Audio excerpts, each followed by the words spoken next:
ముఖ్యంగా మహదేవన్ దర్శకుడు అతను ఎంత సింపుల్గా ఉంటాడో అంత అద్భుతమైనటువంటి తీత తీసినటువంటి వ్యక్తి. అంతటి గొప్ప దర్శకుడి దగ్గర పనిచేయడం. ఇంతకుముందు మిత్రుడు అనేటువంటి తెలుగు సినిమా తను డైరెక్ట్ చేసినప్పుడు నేను అందులో యాక్ట్ చేశాను. ఆ తర్వాత ఈ సినిమాలో కూడా యాక్ట్ చేసేటువంటి అవకాశం మనకు కలిగింది. ఇటువంటి తమన్ మ్యూజిక్ ఇచ్చాడంటే నేను ఈ మ్యూజిక్ తర్వాత ముఖ్యంగా ఈ సినిమాలో ఇందాకటి నుంచి మీరు చూస్తున్నారు, దాన్ని ఏమంటారు, ట్రైలర్. పోన్లే అమ్మ, సారీ, ఏమనుకో, పొరపాటు అయిపోయింది, క్షమించమ్మా, ఇంకెప్పుడు ఇలా అన్న నేను. టీజర్ చూసినప్పుడే మీకు తెలిసి ఉంటుంది.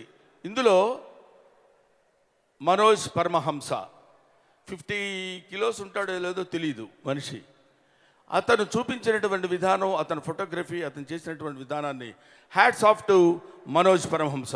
ఇంతమంది అతిరథ మహారథులందరూ కలిసి నిర్మించినటువంటి ఈ జాగ్వార్ సినిమా ఇందాక అది ఎలా అయితే అలా పరిగెట్టుకుంటూ వెళ్ళిపోతుందో ఆ విధంగా నిఖిల్ కుమార్ హీరోయిన్తో నాకు పరిచయం లేదు, ఏమనుకోవద్దమ్మా, కానీ సూపర్గా ఉన్నావు.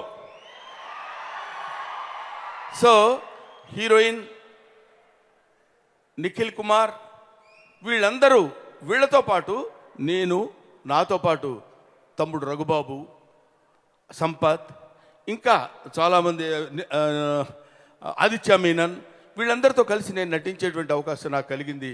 I wish all the best to Nitin Kumar's career. ఈయన ఇదే కాకుండా సౌత్ ఇండియన్ సూపర్ స్టార్ కావాలని నేను మనస్ఫూర్తిగా కోరుకుంటూ I wish all the best. Thank you very much. మీ నాన్నకో ఫోన్ చేయవే, ఎక్కడున్నారు? ఏడే మన భుజంగా కనబట్లేదు. అమ్మా అమ్మా, నాన్న ఎక్కడమ్మా? ఆయన ఎక్కడుంటారో శివగాడికి తెలుసు. సార్, పొరపాటు జరిగిపోయింది సార్. 1 కాదు 2. ఎవరికి తెలియకుండా కాపాడు. నాన్న. హలో